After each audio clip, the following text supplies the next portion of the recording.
This episode of Bullet Heaven was made possible with a copy of the game provided by Terrorin Games.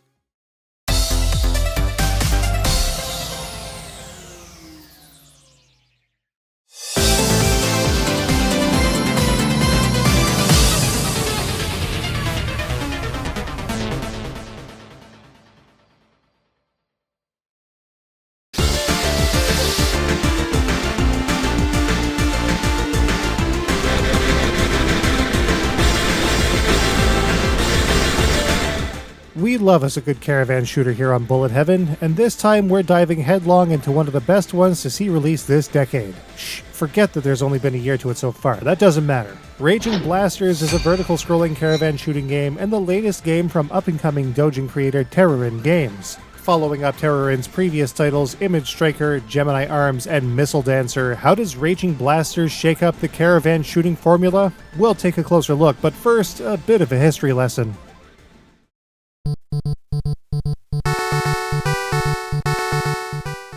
We've seen quite a few caravan shooters here on Bullet Heaven, but some of our viewers have wondered what we mean by this term. Generally speaking, caravan shooting games are shooters that have a very specific formula that saw genesis in Hudson Soft's Zenkoku caravan competitions in the mid-80s and early 90s. Starting with Tecmo Star Force, which Hudson published on the Famicom, and continuing with their own iconic Star Soldier series, the term caravan shooter would eventually stick to games beyond the caravan itself, much later down the line. The formula at play included heavy emphasis on fast, varied enemy formation patterns, a limited but sometimes varied power-up system, usually featuring a very specific fire pattern, and secret scoring elements within every stage, usually hidden in the backgrounds or requiring precision, dexterity, or timing to pull off.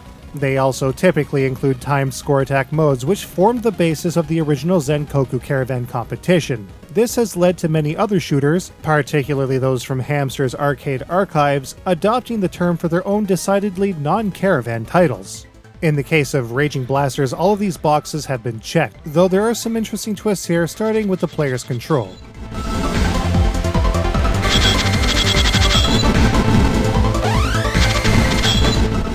The typical 8-way movement found here is as players should expect from a game such as this, so admittedly there's nothing special in this regard other than the ability to change the player's speed at will using the right bumper on an Xbox-style controller. Rather, the player's fire is where there's a neat little wrinkle. Pressing the A button will fire the player's weapons in a linear fashion, resulting in a concentrated, powerful attack. But pressing the B button will fire the player's shots in a traditional 5-way manner, just like in Star Soldier. This can be done anytime, but the spread shot is weaker than the main forward-firing variant.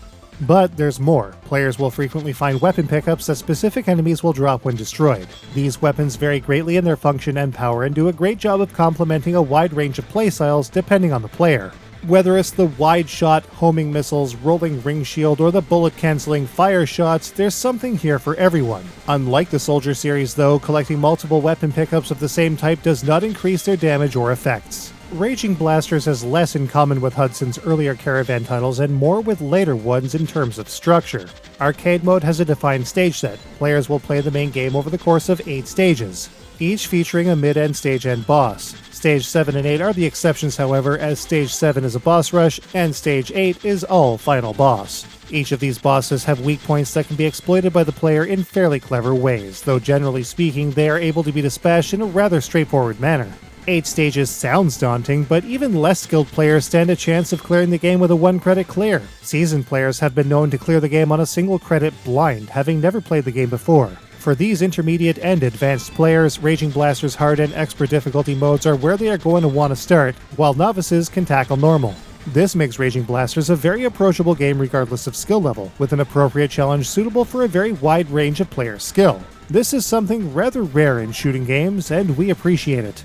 Of course, there's more. Raging Blasters Caravan Mode challenges players with scoring as high as possible in a 3-minute time span. This competitive mode can be refined and perfected to reach even higher scores based on the player's skill.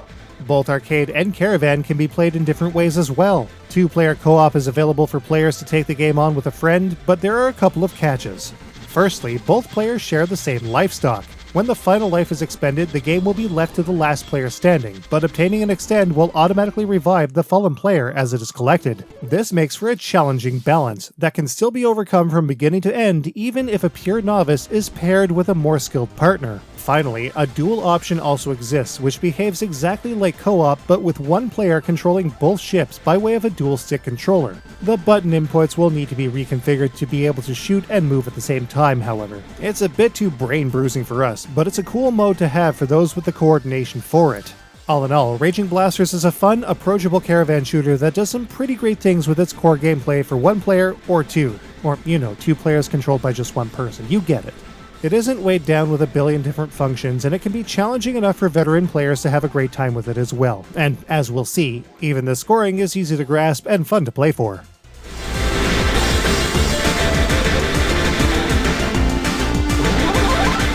Like many of the best caravan shooters we've played in the past, Raging Blaster's scoring is pretty straightforward, though there are some good incentives to perform as well as possible in any given stage. As always, a predominant part of the scoring in Raging Blasters is going to be achieved through enemy kills, though this is largely in part to a chain score that builds up as the player's opposition is dealt with.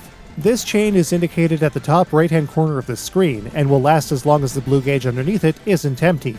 This chain count will affect the per kill score of anything destroyed while it's in play. So long as stuff is being destroyed quickly and consistently, the chain can be maintained, which will award the player a significant chunk of points when it finally ends. The player will get 100 points multiplied by the total chain achieved, starting at a chain of 5. But that's not all. Players will also be awarded with green gems as entire enemy formations and larger foes are destroyed. These gems will generally gravitate towards the player at a certain distance and are kept track of under the player's portrait. These gems do not affect the player's score as they're picked up, but they do play a much larger role in the stage end bonuses. At the end of every stage, players will receive bonuses based on the stage cleared, the time in which the boss was dispatched, the amount of hits the player inflicts on their opposition, and, as expected, the amount of crystals collected. Granted, players will lose all of the gems they've collected upon death, so care should obviously be taken to survive the whole stage unscathed to maximize this bonus. Some secret score points are awarded for taking out certain enemy formations or bosses within a limited time period, or in a synchronized fashion, much like in Star Force and Star Soldier. All of these rules, especially with regards to hidden and secret bonuses, also apply to the Caravan mode, though the time frame players have to work with offers a more challenging scenario for cracking the higher positions on the online leaderboards than the main arcade campaign. All in all, Raging Blasters does good things with its scoring and encourages the player to do better in any stage they might be in as a result. The online leaderboards also add a good amount of replay value for those looking to rank high.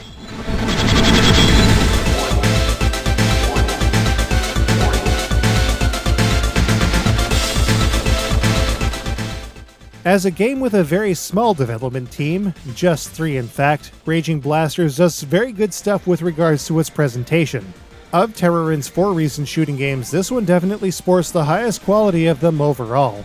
While the backgrounds and sprites aren't especially detailed, they do end up working quite well for the kind of game that Raging Blasters is.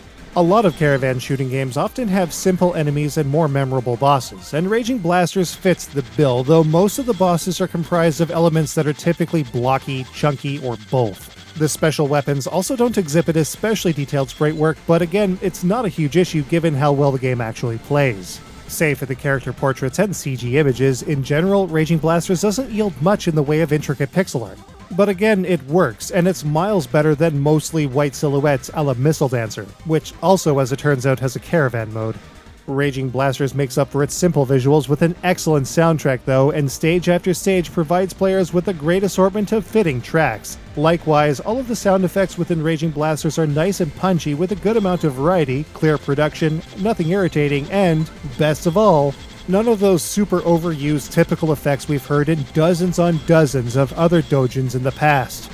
Menu-wise, everything in Raging Blasters is clean and very easy to navigate. The many game modes, leaderboards, and various options are laid out in a no-nonsense manner. Players can tweak a number of settings such as sound, window size, controls, and an assortment of several languages including English, French, German, Spanish, Portuguese, and Japanese. Rounding out the presentation is a set of Steam achievements for players to work towards. Unfortunately though, there are no Steam trading cards as of this review. So, how does Raging Blasters stack up? Let's take a look.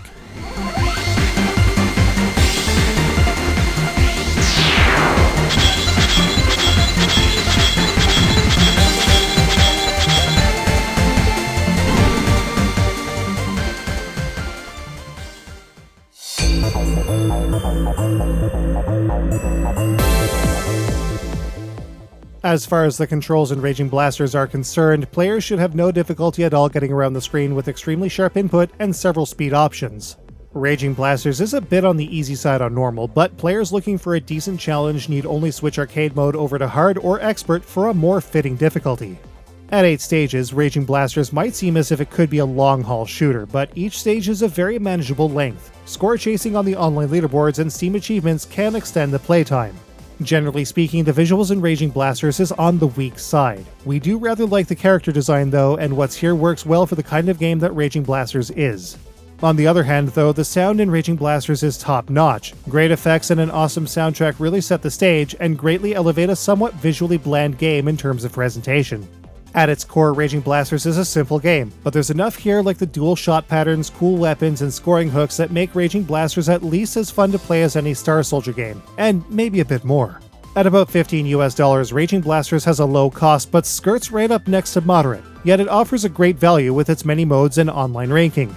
Terrorin's Missile Dancer was a pretty good game, but Raging Blasters is totally where it's at. For anyone looking for a straightforward, competitive, easy-to-grasp caravan shooter, you could do much worse. Raging Blasters gets a respectable 4.25 out of 5.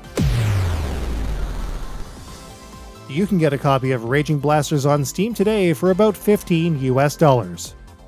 We're getting close to episode 300 and we think we have a worthy game for the occasion. But for now, it's time to shift gears into the intriguing. Day and I are taking on Vitamin Connection in episode 292 of Bullet Heaven. Then we're off on an adventure with the stylish and challenging Ita from Armor Games and Super Rare in episode 293. See you all in the next episode.